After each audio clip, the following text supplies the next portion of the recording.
Please be seated.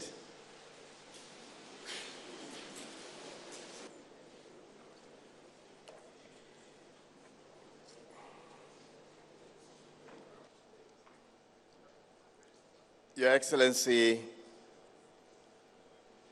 the Executive Governor of Bayelsa State, my brother,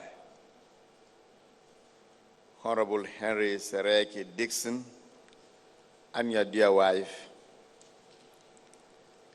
Your Excellency, the Deputy Governor of Bayelsa State, distinguished senators and members of the National and State Houses of Assembly here present, the Honorable Minister of Petroleum and the Minister for Industry, Trade and Investment, members of the Diplomatic Corps, captains of industry. Let me especially recognize the presence of our former party chairman, Alhaji Bamanga Tukur, and also my senior brother, the former governor of Bayelsa State, Chief DSP Alamasia.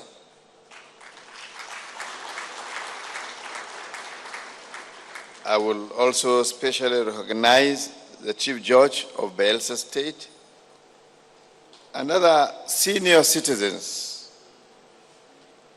Your Royal Majesties and our Royal Fathers, the guest speakers and participants, distinguished invited guests, ladies and gentlemen.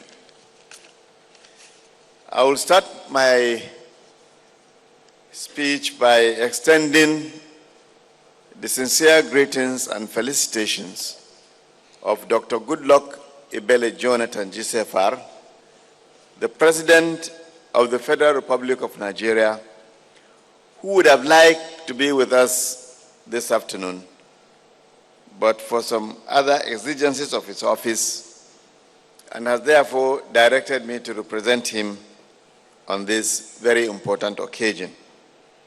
And I'll read his speech. I'm always delighted at any opportunity to inaugurate a development agenda or a groundbreaking project of progress and redefinition. And today's forum, for which we are gathered here in Bayelsa, cannot be any less inspiring. I cannot deny a tinge of sentiment in today's initiative.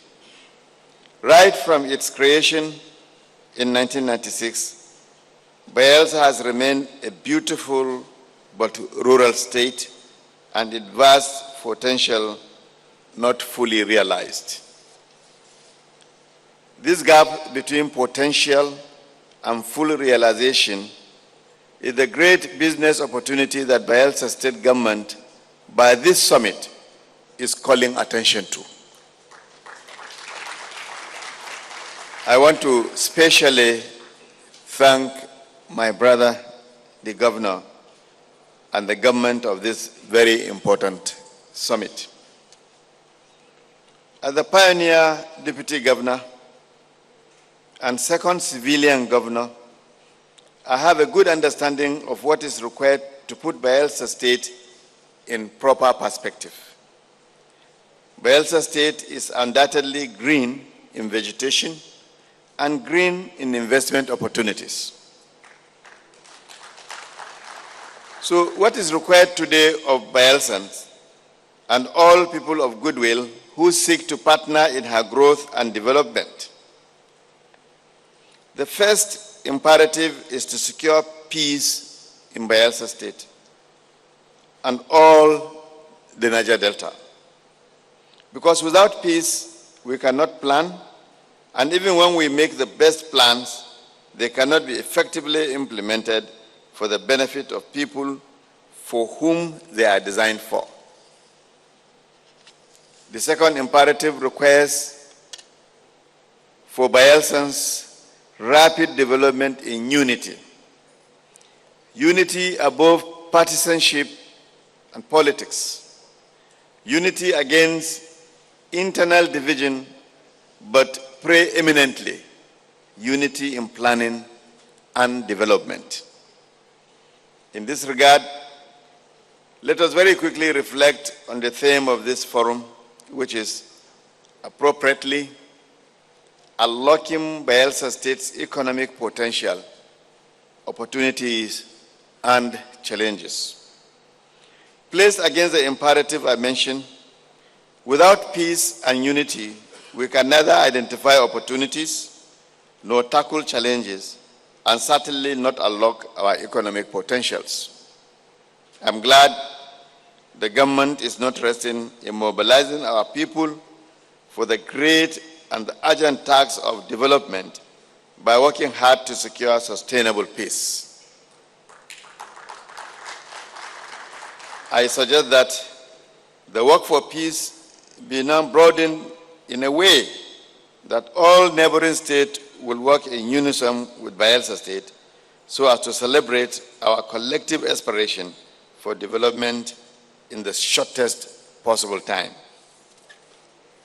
Distinguished ladies and gentlemen, it is true that Bayelsa is well blessed with abundant petroleum resources, but we must not restrict our zeal for development to just what can be derived from the petroleum industry. The wealthiest man in Nigeria, and indeed in Africa today, is not known to be primarily involved in petroleum. Hence, we must pay attention to our agricultural potentials, both on land and in sea.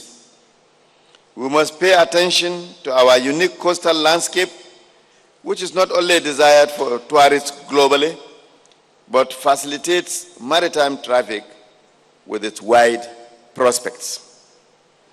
Our rich culture and very amiable and creative people, which provide the right environment for willing and able investors, are also formidable assets. Indeed, Bayelsa has a lot to offer, but only by our creativity and diligence can we make a reality of our abundant endowment. Another area of great importance is education. To contribute effectively in the lofty plans and potentials of Bayelsa, we must have youth who possess the right skills and competences. I know that the governor and the government has made this a priority. Thank you very much, Your Excellency. This must continue relentlessly, both in widening of access and an upgrading of faculty and infrastructure. To me, these are key to development, and I'm happy the state government is making them high priorities. Just a few days ago, I was in Nasarawa State to commission one of Africa's largest farms, and a few days before that, the Vice President commissioned a new housing estate in Enugu on my behalf. These projects are all products of partnership between the federal, the state government, and the private investors. The PPP model has proven to be a veritable tool for accelerated development, and I will encourage its propagation here as well as have been promoting in other states and at the federal level. I commend the state government, and in particular, Governor Seriake Dickson, for this invigorating and well-articulated initiative. I'm happy to see that the master plan is being constantly implemented. I'm also happy to see purpose vehicle cooperation set up for different branches of agriculture, as well as the government's introduction of the benefits of home ownership through mortgages, as we are championing at the federal level through the Nigeria Mortgage refinancing